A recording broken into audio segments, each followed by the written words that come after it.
Alright guys, we are finally here. It's time to add those 4 turbos. Now I'm super excited and not so excited. Main reason for that is this by far, like adding a forced induction to the build has always been my #1 favorite thing to do.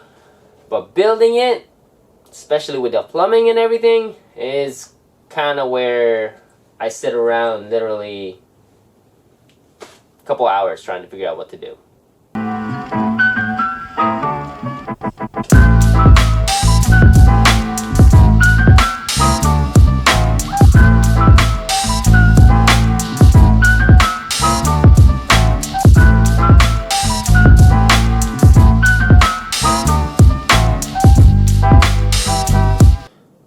So for those that have never built a custom setup for a car before, there's a few things that you really need to consider before you even do any sort of tacking or welding. And you need to be able to see this in your head of where things are going.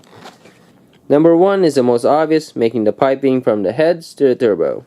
2 is making sure that you have enough clearance for your downpipe, or at least planned out where that's exiting.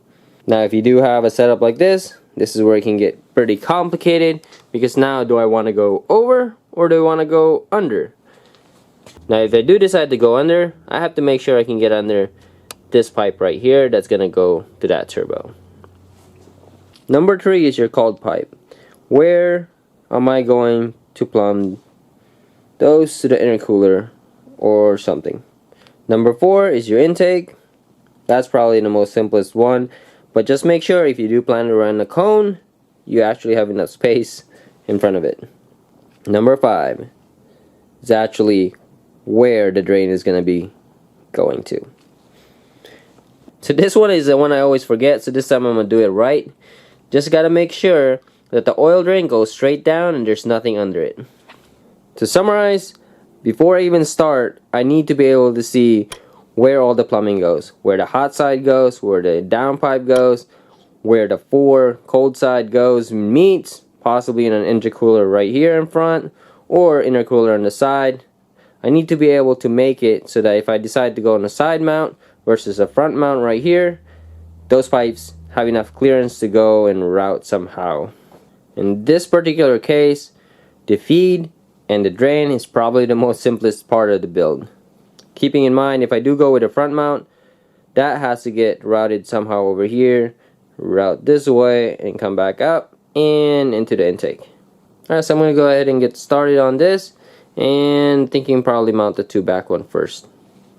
I should have probably recorded this for you guys to see, but all I'm doing right now is I'm clocking the turbo. What that means is basically if I want it to come in this way, right, the oil, or at least the oil drain, needs to go straight down. Now it doesn't make sense.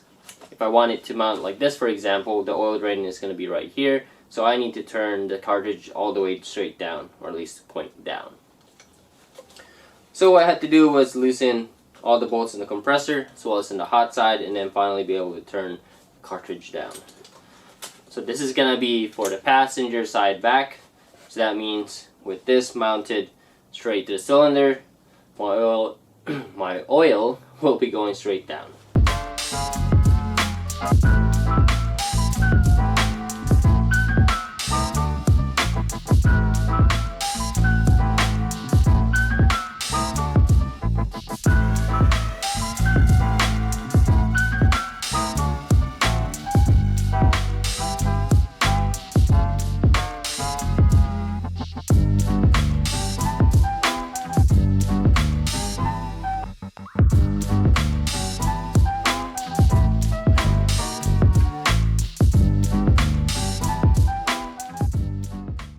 So I'm going to go ahead and start with the back one first. I did almost forget that I need to put a spark plug wires on there, so good thing I remember that, otherwise I would have made the piping and everything and not have enough room for this. Now for the piping, I got something from Summit Racing. It's like miscellaneous bends. They actually don't even list it on their website what kind of bends it will come with, but I think it's like 50 feet or something like that. Pretty long. I don't recall the actual specs on these. But these are, as far as diameter, I believe they're 1 inch and 7/8. Now for what I need, should be plenty. I mean, you're only talking about 4 on each side. And then it's the same diameter from the outlet of the turbo as well. As you guys can see, there's a lot of different bends in here. I'm pretty sure I could find everything that I need to make that without having to make any sort of new bends. Now, one thing that I am a little bit concerned about is it's a little bit thinner than I want it to be. Not sure how well it would hold up with the turbo, so I'm kind of thinking I would probably have to make the manifold and then add some sort of bracing so it doesn't just get ripped out. But now it's time to figure out what pipes I could use to actually connect these two. Now this is going to be a pretty tight fit, which means I could only really do it with one shot. I mean, I could do it with two, but I would prefer to use one shot just to go straight ahead there. So the tricky part of this build is going to be finding the right piping from all this that I could use for that.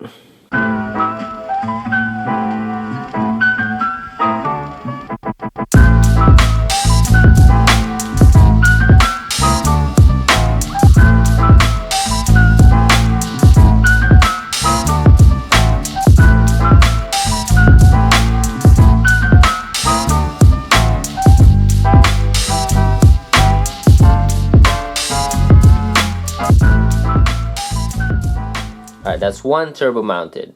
Now it's taking a lot longer than I thought it would, but I've never built like a header or custom headers before.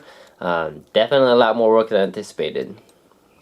Now I put all my pipings on the ground here just because I'm basically eyeballing everything and, you know, finding a bend that works and use that and cut it up and kind of repeat the process. So I'm kind of thinking moving forward from this point, I'm going to go ahead and do a time lapse because there's a lot of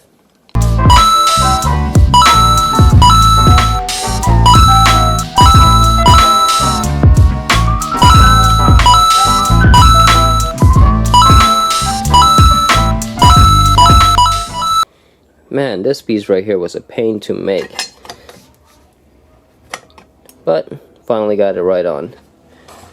Something to keep in mind in the future though, when I first did the back one, I did the one piece first and the two piece after. But when I did this one, I made a mistake of making the two piece first, then the one piece after. Now if I did the one piece first like here, I basically have some play right here that I can move the flange around. Now when you do the second piece right here, you basically have a little bit more play since you could push this in and in that way and then kind of make it meet right here. Now if I did it the way I did this one right here, this one was really a pain to do because you have very little room to just get everything in there and then be able to push it out. You don't want to cut too much angle could really ruin this part. Now the other difficult part, this has to be a specific shape. It's almost like a D shape right there, right? So you have to basically get that in the right bend, have it so you have enough clearance here, be able to slide it in all the way in and be able to put it back and still have enough clearance at the end right here. Whew, that was painful, but it's all done. So I'm gonna go ahead and tack that. Now here is the driver's side back turbo manifold. Now this one took about an hour and 50 minutes comparing to my first attempt, which took almost 4 hours I think it was. That's a huge improvement. Now comparing to the first two, this one was actually a little bit harder to do. Main reason is because it goes upwards this way and it's hard to see if you got it mated on the top right there. Now I think what made it a little bit easier is I did use two pieces on both sides, which I think for this one right here, I'm gonna have to do that as well, maybe even 3 pieces. And now I did save the best for last. When I say the best, it's because, as you guys can see, this one needs to connect all the way up here. Now there's a big difference from the top view there. There's also a big difference in the height. So somehow, I gotta get this one to go connect to here. So as I'm doing the last one, I actually realized something. It seems obvious now, but if I'm building something in the future, or if you guys are building something, it's probably a good idea to not tack this together. That way you still have some movement around between the two. Because normally what I did there is I tacked one side and then I built the other one. This time around I actually didn't tack anything. I built both piping. So this thing is still it's on there tight. But none of them are tacked together. So what that allowed me to do is it basically gave me a little bit more wiggle room as far as getting the things lined up. Alright, so here's something random. I just made this contraption thing. I was basically getting frustrated at having to hold the pipe and welding and then it kind of moving around everywhere. So what I did there is I took one of those C-clamp, or I don't know what those things are called actually. Whatever those things are, welded it to a C-clamp that now holds the piping. So now I can get it at any angle I want. Let me show you guys how to. Alright, there you go. And I just kind of notched the edge as well, so it would kind of hold it in place. But I could basically get it at any angle I want. And this is, of course, swivel up and down like that. The best part, I can put it on the table. I could put it on top of the table. I could put it wherever I want. So I guess that will have to do until I get my welding table set up, kind of thing. Surprisingly, it works pretty good. I'm sure there's something that they sell for that though. But, you know, in the midst of frustration, you make something that works.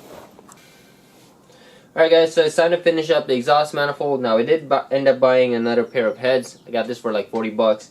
I don't know if it's actually good. The guy says it was good, but I'm not using it for anything. Main reason why I got a heads for, just to finish this up, is because I can't get to certain angles when it's mounted on the car. So with a pair of heads like this, I can actually get to whatever different angles that I need.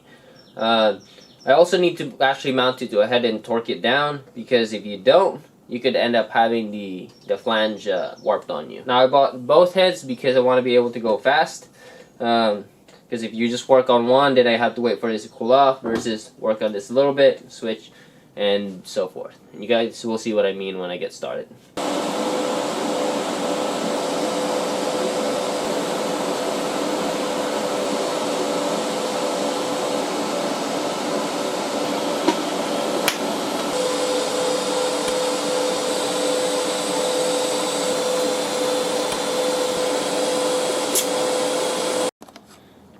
Alright, so got everything pretty much welded up. It's now cool to the touch. I'm gonna go ahead and bolt everything, hoping it didn't warp. I don't think so. Only thing left that I really need to do is clean up the inside part of this, and then as well as the inside part of the manifold here as well. So with the manifold off the heads in the turbo, I'm actually gonna go ahead and clean up the inside like I said here. Some of this stuff looks like I just have to kind of bend it straighter so it's a little bit more in the middle, and then probably weld all the way around like that, just being careful not to put too much heat so it doesn't warp it. For this one, looks like there's still a gap right there, so I'm gonna have to put that together and then weld it in place. And I'll have to do the same thing right here.